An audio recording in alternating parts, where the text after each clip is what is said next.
អ្វីទៅដែលលោកមើលឃើញថាមានភាពខុសគ្នាចាមុនហើយនឹងក្រោយពេលដែលទទួលបានវគ្គបណ្ដុះបណ្ដាលអ្វីដែលខ្ញុំសង្កេតឃើញគឺ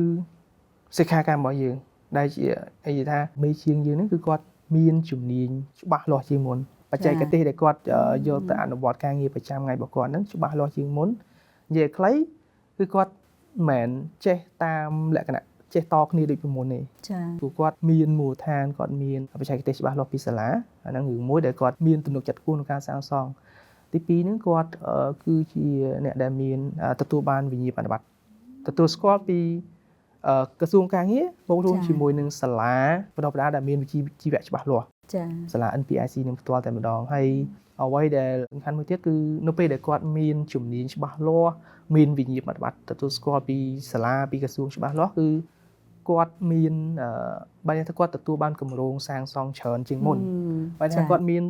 ការជឿទុកចិត្តពីអតិថិជនរបស់គាត់ច្រើនជាងមុនចាអញ្ចឹងលទ្ធផលគឺគាត់ទទួលបានការងារច្រើនជាងមុនហើយអ្វីដែលក្រុមហ៊ុនទទួលបាននោះគឺយើងក៏មានលទ្ធភាពក្នុងការជំរុញផលិតផលស៊ីម៉ងតរបស់គាត់ហ្នឹងទៅកាន់ពួកគាត់បានច្រើនជាងមុនផងដែរចាអាចត្រឡប់ទៅពេលដំបូងដែលជំរុញថាយើងផ្ញើសិក្ខាកាមទៅទទួលវគ្គសិក្សាលោកមានជួបបញ្ហាលំបាកទេដែលសិក្ខាកាមគាត់អត់ទាន់បានយល់ច្បាស់ពីគុណតម្លៃនៃវគ្គសិក្សាតែថាជួយគាត់កម្រិតណាតើមានការលំបាកដែរទេចាពីដំបូងវាមានបញ្ហាលំបាកច្រើនចាពីព្រោះយើងចុះទៅតាមមូលដ្ឋានទៅដល់មូលដ្ឋានពួកគាត់ហើយយើងអញ្ជើញពួកគាត់ឲ្យចូលរៀនអញ្ចឹងយើងត្រូវការបញ្យល់ពីគុណតម្លៃនៃវគ្គបណ្ដុះបណ្ដាលរបស់គាត់ម្ដងមួយឲ្យគាត់យល់ថាតើចុងក្រោយ